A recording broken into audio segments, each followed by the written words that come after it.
So what's special about this adjacency matrix that Felix is showing us? Some group of neurons are connected to another group of neurons and only to that group of neurons. That is definitely the case, and visually. So if you want to describe the appearance of this matrix, what would you say? You see all blocks. Blocky matrix. It's a Yeah. blocky matrix. Um, Fundamental insight. So part of this goes into feed-forward neural networks, and the other ones in propagation. Another thing that you might notice here is that the blocks are along a diagonal. That will mean, like, if indeed the input nodes are at the top, that it's propagating out. Like, first from the first block, they go to the second block, to the second block, they go to the third block. So you have a feed-forward neural network. If you could have blocky networks that would not be along the diagonal, and then you could have like nodes mapping onto each other. So that's number one. Can you go back to the position vector, Felix? So the pos vector here, it is a requirement of the network X package that we're using to plot those networks, that you pass the positions of the nodes just as Felix is showing there. So you have node 0 is at position x1, y0. Node 1 is at position x1, y1. So in order to show the layered network, you had to explicitly encode the positions of every single one of the nodes. So knowing what's the network you wanted to see, you put the nodes in the right place so that the connections would make sense in that feed-forward way, right? And then you have the indexing here in Python, like Felix pointed out earlier. He attempted to index the matrix with intervals. And so he had one big FFW matrix in which he was saying, okay, I want nodes 0 to 3, then from 3 to 6, then from 6 to 9, then from 9 to 14. Only that those were not indices pointing towards the matrix. So this is a convenient way that we can use to index multiple nodes at the same time, just as long as they are from contiguous rows and columns. So this is a blocky representation. So Python and MATLAB do the same. As they index through rows and columns, they assume that it's everything. See, because you're passing, ultimately here, you're passing 4 indices as rows and 4 indices as columns in the first line there, FFW 0 to 3 and 3 to 6. So you're passing 8 indices, but you're indexing how many? So 0 to 3 and 3 to 6. You're indexing, oh, wait a second.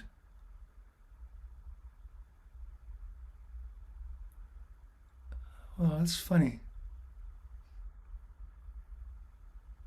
Because it should include the 3, 4, 5, 6. Should be 16. You're indexing 16 positions in the matrix, right?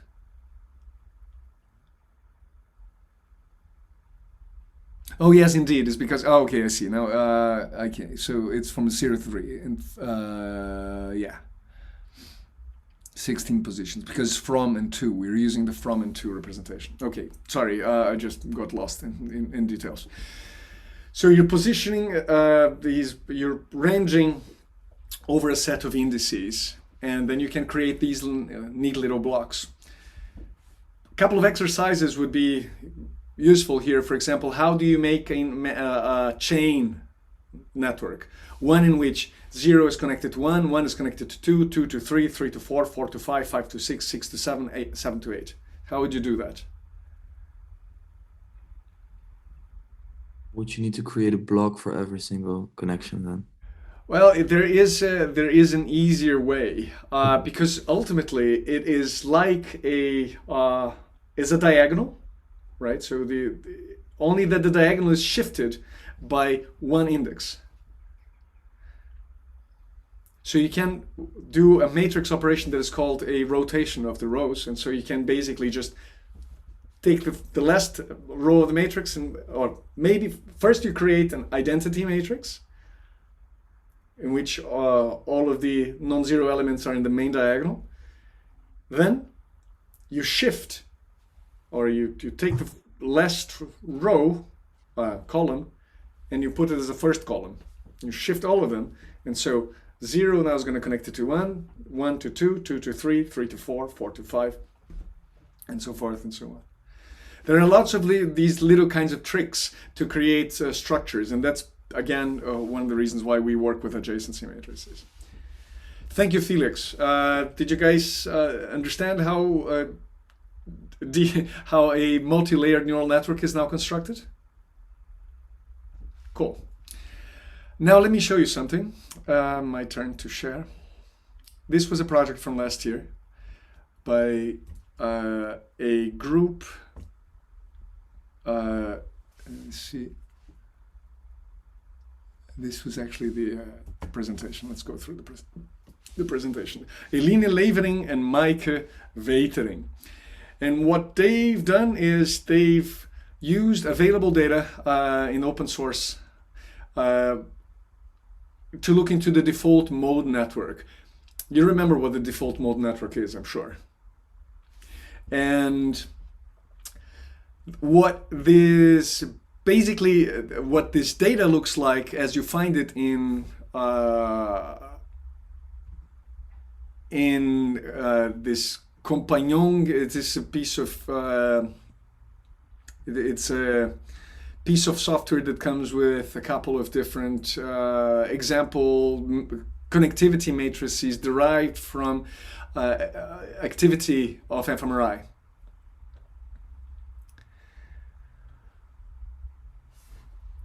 Let me see if I still have the other. Do you remember when I showed you this graph before? So I showed it in the context of propagation. So here you have a covariance Pearson correlation between the activities of the brain of 3 subjects, or maybe subject 1 recorded at 3 different times, from which we discover what are the most correlated activity areas, and derive that into a graph of connectivity. Question about this? I can give it more detail or less detail as you like. So ultimately here you have, in the first matrix, G's are brain areas, S are recording times, so you record the default mode network between now and then between then and later, and between later and after that. So 3 moments you have these recordings, and then you find out which G's, which areas correlate most with each other.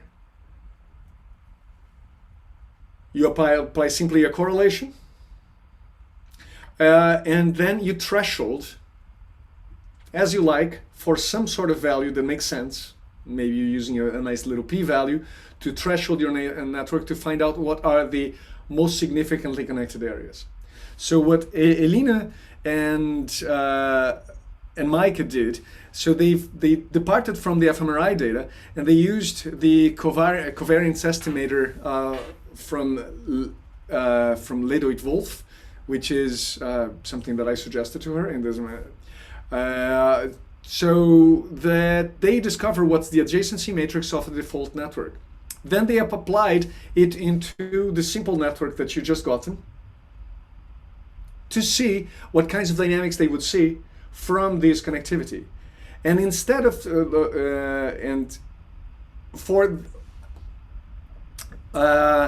for most of the initial values, they found what you found, that the network converges into some sort of a limit or a fixed point, basically into a stable state. Now there's a couple of details here. I don't know if you've noticed, this network that they derive is perfectly symmetrical. That has to do with the fact that they got the data from fMRI. So as I didn't want them to tamper with the particular aspect of the network, I told them, oh well, leave it like this for the moment. Another thing that you will notice is that the main diagonal is very strong, very powerfully connected. That means that areas correlate most with themselves. What I suggested them do, and they ended up not doing, is removing the self connections. But it doesn't matter, I mean, because ultimately this is to demonstrate how you can start like from very small beginnings in a 1 week project. 1 week project! They took this data, they put it in the simple network, and they already have basically a recurrent neural network that produces sometimes something that is less trivial than than simply a network that is dying off. So here, when you see the results, you can also see that. In fact, wait a second. So in their report, they actually plotted the average activity of some networks. They did exaggerate on the report. So you don't have to do a report that is as detailed as this, okay? In any case, they found out that for some of the networks that they generated, they had average activity that was actually fluctuating, that was not simply trivial. You cannot see that in the average activity of the network because they are all, fluctuating close to zero. But if you plot the average activity of all of the network units, you see this baseline noisy thing. I don't want to make too much out of this because there's a lot of small little assumptions that will be incredibly relevant here to make this be a good representation of the actual data that is created by the brain. And that will probably be at least a master project or maybe even a PhD project, as it has been done before. But the idea here is that the small beginning is you take fMRI activity from out there, you find a connectivity matrix, you apply in a simple network, and then you have activity. Now, to what extent this is a good mapping of reality, we will have to continue discussing this. We will have to talk about the fact that this is a discrete time recurrent neural network. Maybe you want to make it continuous time. We will have to talk about the symmetry in the connectivity matrix, and we will maybe want to remove the symmetry in connectivity matrix. We maybe want to tune something, look into a specific input of fMRI initial state, for example. Now, didn't do any of that, but this is the way in which default neural networks in the brain are studied via recurrent neural networks such as the ones that you have in your project. Questions?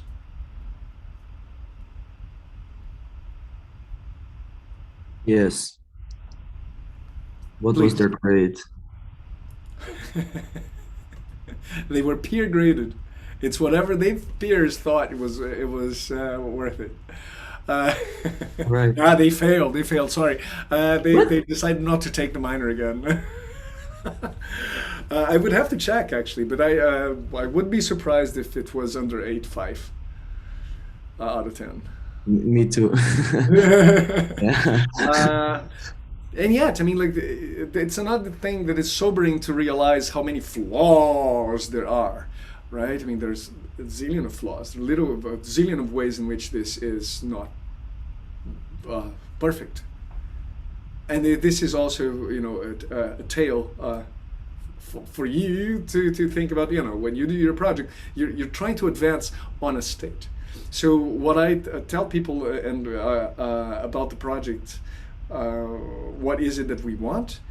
I guess that for every one of us individually, what my personal desire would be that you take the state where you were before the TCB, you take that person, and you take one step further.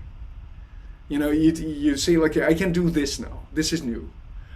This is something I've learned, and I can show you that I've learned this much. And this is basically what I think is the coolest. So it's basically showing the previous state and the state me after this. which I think all learning should be like, instead of, just learn everything that is in this book. Uh, Books are hard. I mean, sometimes it takes me a decade to really sometimes come to terms with a book like this one. And for the computing brain, you never understand this. So this is the first page of this book. So when you really go through, it takes years. It takes years because it's one theorem at a time, and then you're making insight. Your insight is incremental. It's, I think, the modern education often fails in conveying the idea that the gaps that each one has to fill are different at different moments in time, and we're trying to standardize the gaps so that we can prove to ourselves that those gaps that we wanted to fill, we filled. Anyways, blah blah blah. Sorry, pedagogical, philosophical discourse, completely tangential. And I recorded this, so we might have to edit it out. More questions. They did well.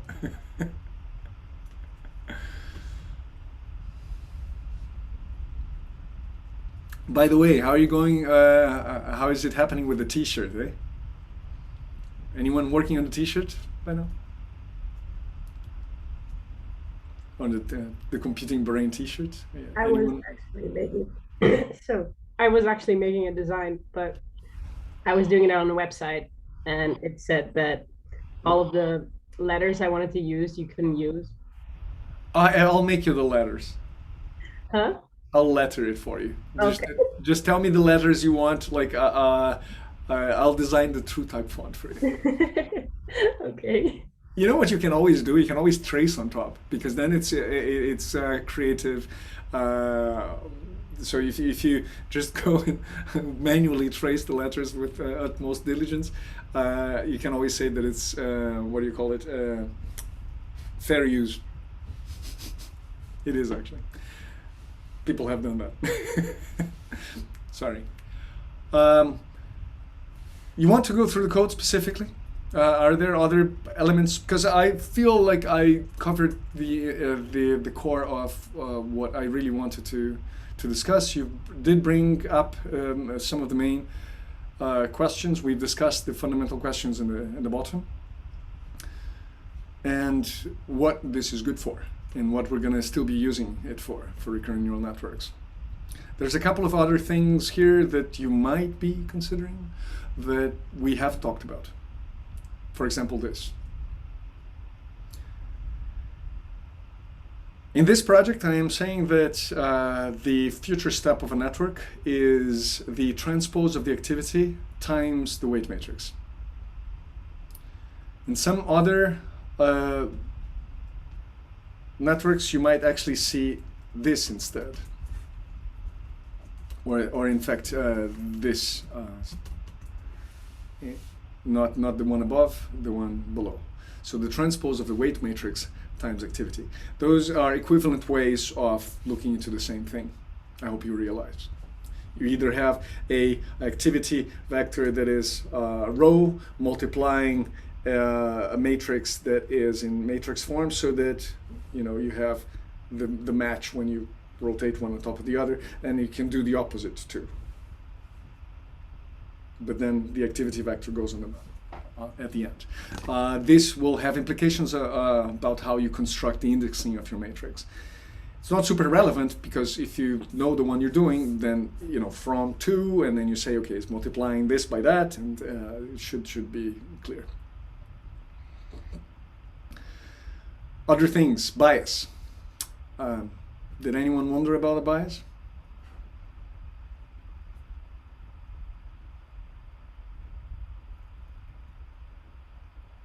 No. Okay, so for spontaneous networks particularly, it's common to assume that there is your neuron is representing a brain area, so it might actually have a little bit of a baseline amount of activity. How much? Well, is as much as is required to push the network into some sort of functional mode. It's a little bit like the same discussion we had in the spiking neural networks, in which you are increasing weights or decreasing inhibitory weights until you see a jump to spontaneous activity from silent networks. So you have phase transitions in these networks as well, in these discrete time recurrent neural networks, and they are a function of parameter space. Dynamical systems or neurodynamics studies these types of network arrangements plus the biases to discover what are their activity over time.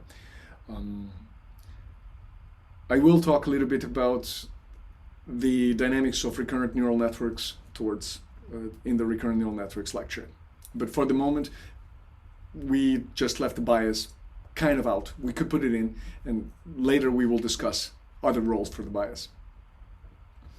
Then you have feed-forward neural networks, string neural networks, then they propagate, and now you can represent them in ways that are appealing and to the others. So you can definitely use this project as a bootstrap or as a ladder step to something else.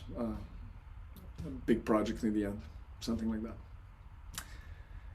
And we can discuss specifics. Self-connections.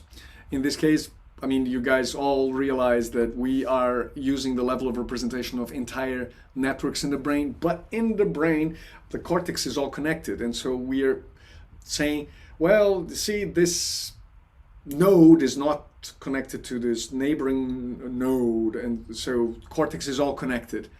How do you reintegrate these two sides of the question?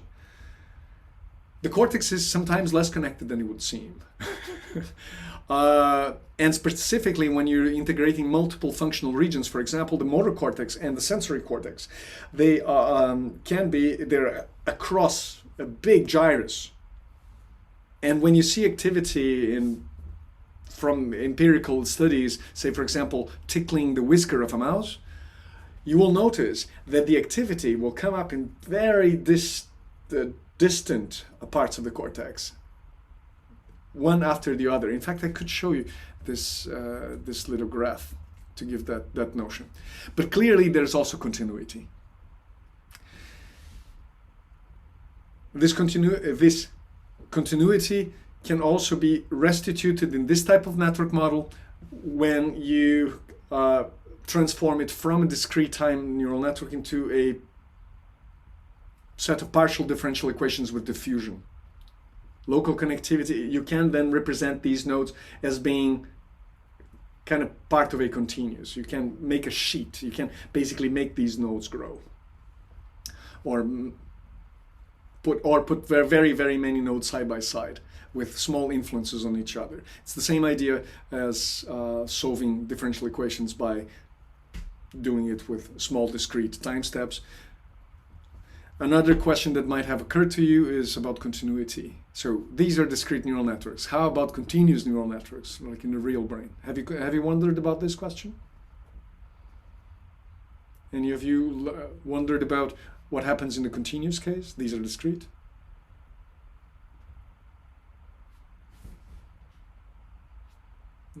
None? No, none of you?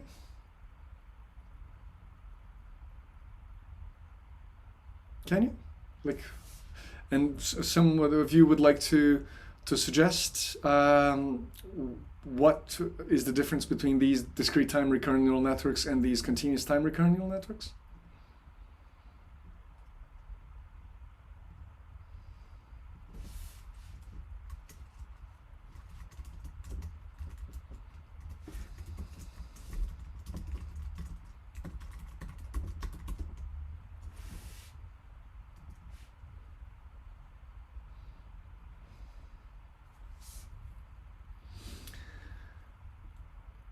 So the discrete, yeah, please. Yeah, it's just something like, for example, in discrete time, we have like time changes, for example, from time 1 to time 2. So there's nothing, like it moves from like integer to integer, but in the continuous one, it should be really, really small differences. So the change from one time range to another will be like like the differential equation, because the rate of change is like something that is really, not, Exactly. we can't really say from an integer to integer, but like really small steps. Yeah. But I couldn't imagine like how we could like represent, or how that would look like. Very nice. Thank you for your contributions. Exactly it, right? Ultimately, you're sending activity from yourself to someone else. Now, if you're in discrete time, you pick up all the whole bulk of your activity and you give it to the other person. So the entire bulk. If you want to do this in a continuous time, instead of you giving your entire activity at once, for the next time step, you give a little bit of your activity, a proportion. So say dt, instead of going for an entire t plus 1 step, say you have a one, you use 0.01 seconds, like your dt is small. Then the proportion of activity that you will send to the other guy is still going to go through the synapse, but for that 0.01 second, you will take the proportion of what you have. So if you have 7 and you would have given the entire 7 in 1 second, now you're giving 1/100th of 7 in a 0.01 second scale. So basically then giving 0.07 and keeping 0.63, or plus whatever comes onto you from your other neighbors. So it's nothing but a discrete network all over again. Only that instead of you giving the whole amount, you give just a proportion. When you transform this network into a continuous network, the differential equation looks like, say, it's the activity of me, dA divided by dt, a being me, a1, say, equals minus a plus the exact same thing as the discrete network has. So that then when you discretize over small time steps, dt, delta t's, like you just get a proportion of the entire contribution, just like in standard differential equations. I don't know if you've ever used a forward Euler integrator. So most of you haven't ever used a solver or an integrator, such as the Euler. The forward Euler method. But here it is for you in Wikipedia.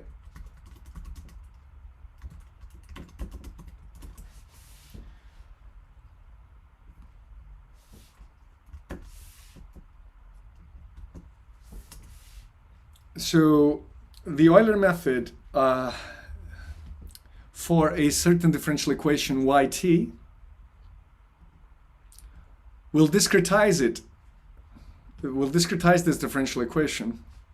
So the differential equation is on top. Y prime of t equals f some function of t plus the past. Right. So in the case of recurrent neural networks, what f of t would be is the sum of everybody ahead of you, and yt is your own function. Now you basically discretize it by choosing a specific small h, like the proportion by which you're going to be sending, and saying that the activity in the future is going to be equal to the activity in the past plus a little bit of that extra activity.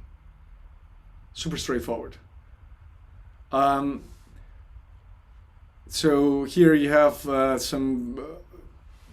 specific example on a differential equation, how to solve it numerically. So this is numerical solving of differential equations. The discrete version is the extreme case of a forward Euler approximation. So that's why it's kind of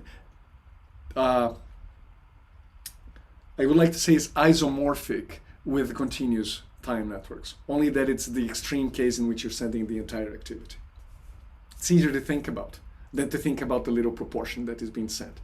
But then if you're doing it with a little proportion, then the activity of the network, instead of being so jumpy, it will be way more continuous. But ultimately the phenomena that appear in the network are the same.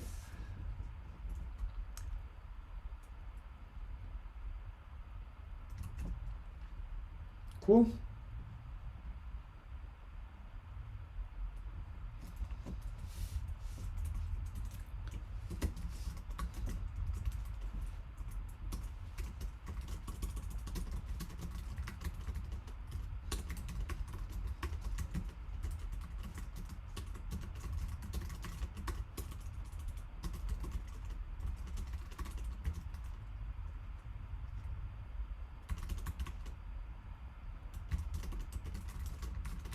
So let me just tell you that what we've been using is called the difference equation as in opposition to a differential equation.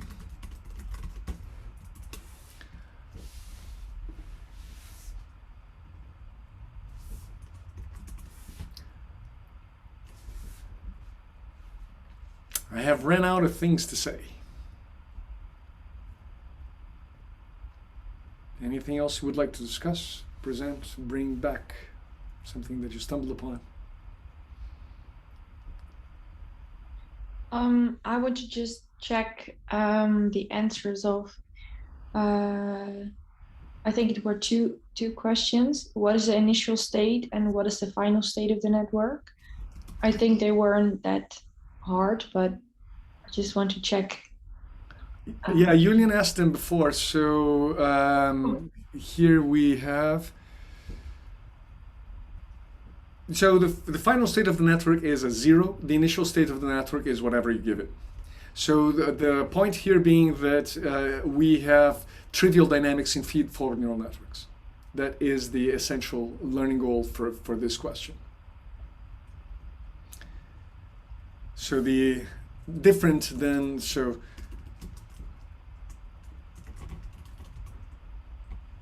the initial state is simply the weighted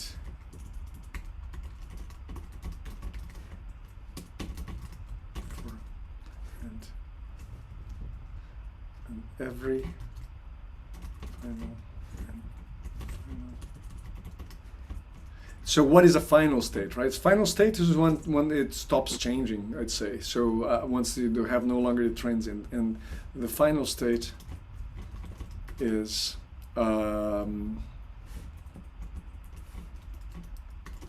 quiescence, or 0, a big silence.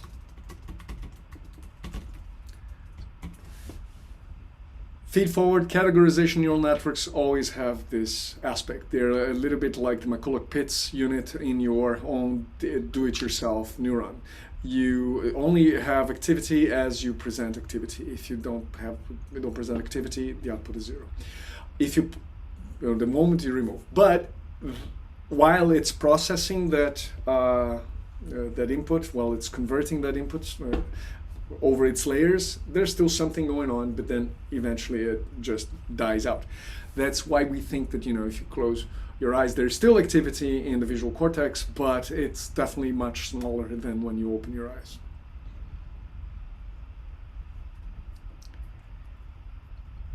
Thank you for the question. So these are just to shuffle them. Were they in the direction that you had thought them, Lisa? No, actually not. What did you think? I thought that the initial state of the network was I was looking at the weight matrix? Yeah. And I was looking at the color, so I thought the initial state was a dark blue. Mm-hmm. So in this network here, when we compute it here? So I think it was. So this. Yeah, I was yeah. looking. Yeah. So I guess that might actually end. Make it easier if we do the. Oh, there's a mistake here. X label, Y label. This. Maybe this helps. So the state of the network is one in which neuron 1 becomes saturated. Neuron 0 still seems to have a little bit of activity going on for some inexplicable reason. That shouldn't be it. Actually, I think that I'm running, I'm not running the network we created just above. I'm running one of the earlier networks, am I not? I think the amount of neurons needs to be on the x-axis. Because now it's like you only work with 4 neurons now, it looks like it. Yeah, that's right. So now I'm actually confused. So GFFW, am I computing the wrong network here? No, I had the same matrix. Because the idea is that we compute this matrix with 14, but like we are in fact. You need to switch the y label and the x label in line 9 and 10. Ah, there. Okay, so or indeed make the transpose of the output. Either this or that. See, you guys are already debugging the code. That's great. Oh, what did I say? So the y, no, you said that x label is neurons. Yeah, but we would like the neurons to be, in general, I would prefer the neurons to be on the, so time runs horizontally. That's a bit more intuitive in general. And so there was a mistake here. And now here we only have, no, this is correct. This was correct in the beginning. So now it becomes even easier to answer the question, what's the initial state and what's the output state? Because the initial state is simply the input, like sigmoided, and the output is 0. So maybe that's why Lisa correctly said, you know, the input is blue and the output is blue. I think that this is kind of what we had in mind, but we did.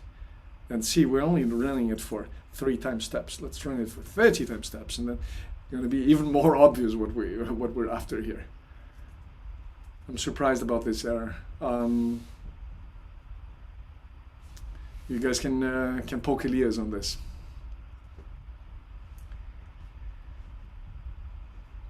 And if you find things like Felix sometimes wonders, you know, wow, I mean, like maybe you left it for a challenge for us, like this.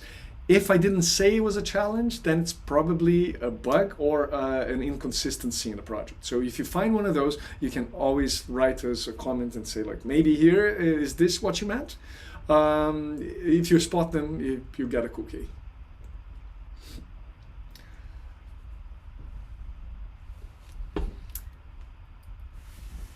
So thank you for the question, Lisa. So is this the last one for today?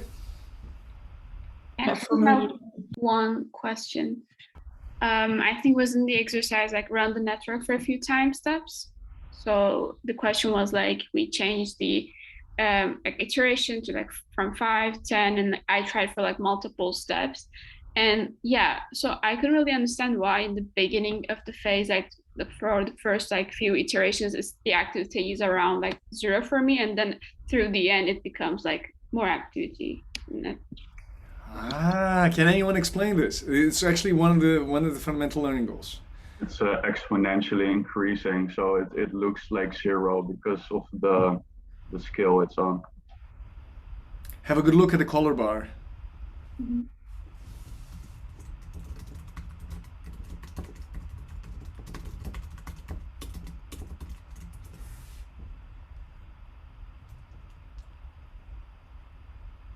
No? Chansu? Still not clear? So the thing is that it's not 0. Mm-hmm. Oh, okay. They're just ultra small in comparison with the final activity that is 1 million. If you're using colors to map the activity space onto the output space, the activity of the initial steps, which was really small, dwarfs in comparison with the very large activity in the final steps. And this is because we don't have a sigmoid function. So the output here is not bounded. Okay. That was the actual answer I was looking for, because like I thought in the final state the activity was going to like 0, because that was the first thing we discussed in one of the questions. And indeed. So here, answer. The output of the individual units is not bounded, so the network activity grows exponentially. Now, I think that you would need to have a little bit of training like Mace in this direction before you would be able to see this ahead of time. So it's not an answer that I thought you would be able to produce immediately, but I did think that you would be able to produce the answer that, you know, the activity continues to grow so big because there's nothing squashing it, that the first steps look like green. The initial... But if it grows exponentially, why in the end are they all going to one side or the other? Like some are getting Yeah, more blue. they're diverging exponentially then. Wait, what does it mean? So if you have a negative weight, right, and say, for example, unit 0 has an activity of 1 million, and it's mapping on unit 1 with a negative weight, then at the next step, unit 1 will have an activity of minus 1 million. Okay, yeah.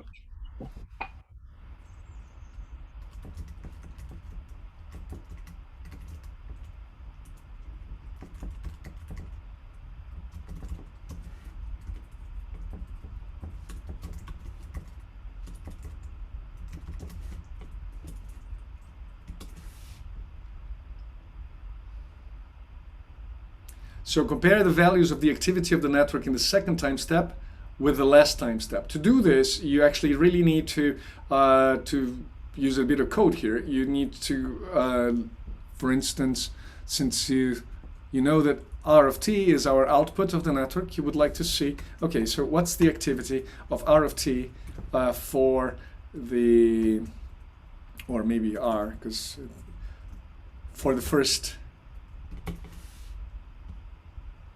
Oh, did I say, so this is 1, 2, 3, 4, 5, 6. So this is activity 1.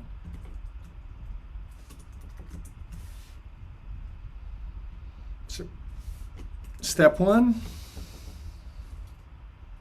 step 20. No. What is happening here?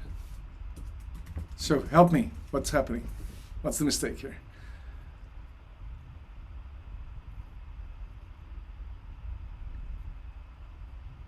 Wait, is this right? So, am I indexing it correctly? You guys that are looking at it?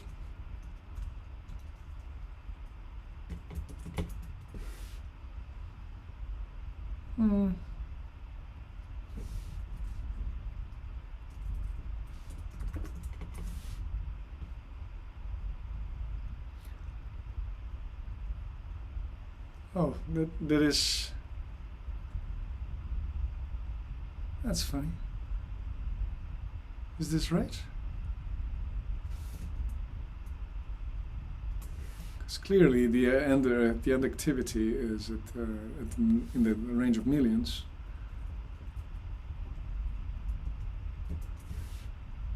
Ah, that was from the earlier network, right? So that's why. Okay, now this makes sense. So, first step. If I'm now, this is definitely correct. So the first step is this one, and the last step is this one.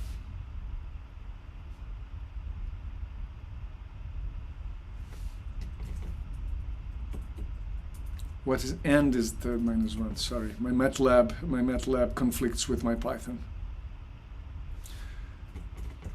Let's do this in 2 different lines, okay, so that you can compare it. So first activity, first step.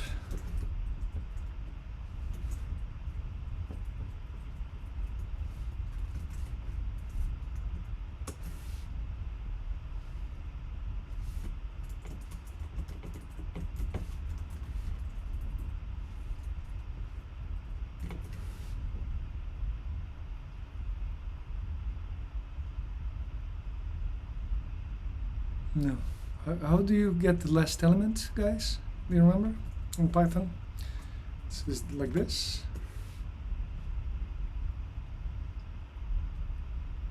because it has to be a million here. Who's the Pythonista amongst you? I forget how you get the last element. So we can actually just do it like with the number of steps that we computed the network of. Was it 29 or 290?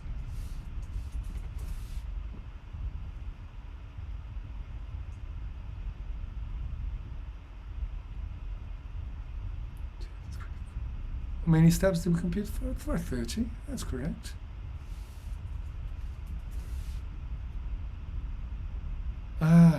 Wait. Cannot be. I googled it, and Google says the length -1. The length -1. Yeah, that's what I thought it was. Ah, no, it was my mistake. So, so I was actually using the transpose in my brain. So here we have the activity of the first step and the activity of the last step. Do you see the difference?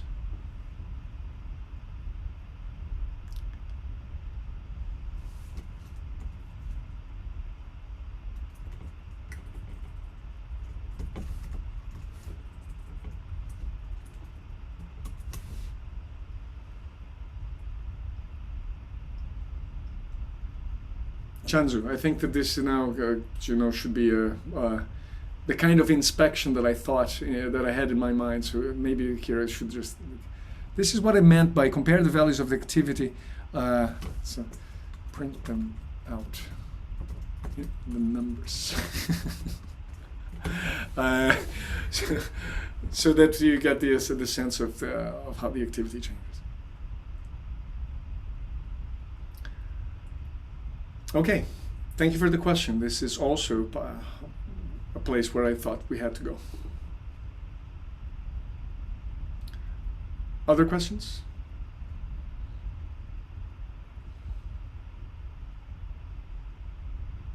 So this is why you're going through the transfer function, right? When we had the Mentimeter, you said, well, learn how to use a transfer function. The reason why we use the transfer function, because it doesn't make sense to say that the activity of a single brain area will continue to grow if it continues to be active. It will get to the maximum and it will saturate. And the important thing then here is the saturating nonlinearity.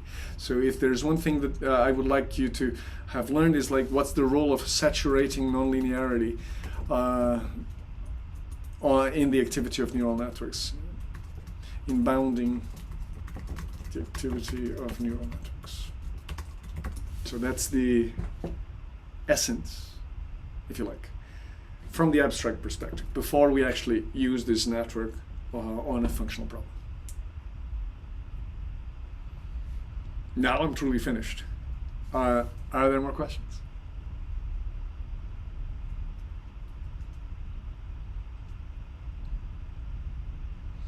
Okie dokie. How about some general questions? Let's close off with, there's the night of the BCI coming up. There's the t-shirt that I want to see designs. Everybody wants to see designs, I hope. So continue working, like use the output of your networks as departure points. Give ideas to others and see. Now, this is something also you can maybe do together as you as a project towards last week. So, the night of the BCI is going to be really cool. Sadaf and I are putting together this set of instructions that is basically a set of questions, flip the classroom style, on the specific BCIs that you're going to be discussing. And we're going to try to unpack them in the context of encoding and decoding. The important thing to think about is, when you're reading activity from the brain somewhere, what are you decoding from there? Like, what exactly? So is it single neurons? Is it populations, and so forth and so on? So you're going to be discussing the specifics of the encoding and of the decoding in the context of BCI in your little project. And it's going to be we're going to then have a session between 6 to 8. I already made a room reservation in the Onderwijszentrum. If you can't be there, let me know. You can work with other partners. I think we will have 5 or 6 examples of BCIs, and since we're 18, we're about, will be about 3 people per project. So if you really can't be there, it's all right. I mean, we'll be recording it anyways, and there will be pizza. And refreshment drinks, and we then can talk about what are cool designs for T-shirts and just have a fun time. One thing that you guys don't know that we just found out: Peter Krausinger, who is one of the professors in our department, he has also, at the same time as I'm running the computing brain, he is having a class on systems, on signals and systems for in the context of medical doctors. He has a class with 35 people, and we thought that it was going to be really cool to merge the two of you together. So basically to bring them in that day as well. And so we're gonna have like 50 people in the class. And you're gonna be presenting, you're gonna be the stars of the night. But they're gonna be listening. And let's see what kind of discussion pops up from that. If no, I hope that no one opposes it. I thought it was going to be, Peter thought it was going to be fun. Sadaf thought it was going to be fun. I thought it was going to be fun. Maybe you think it's dreadful because now you're going to be embarrassed to present whatever it is that you're insecure about. But it doesn't matter. It's about a conversation, so we're going to see where we go. And I hope you'll have fun. And we can discuss more details in the preliminary session. We will have 2 hours to discuss the specific instructions on how to prepare the project. Yeah? If you like to oppose this vociferously, do it now. You can also plant an excuse. Okay. So, I might go from name to name, like in the 16 or the 4x4 matrix of faces I have here in front of us. Have you ever seen this? Where is it? There is a way to display you to yourself. So how do you do this?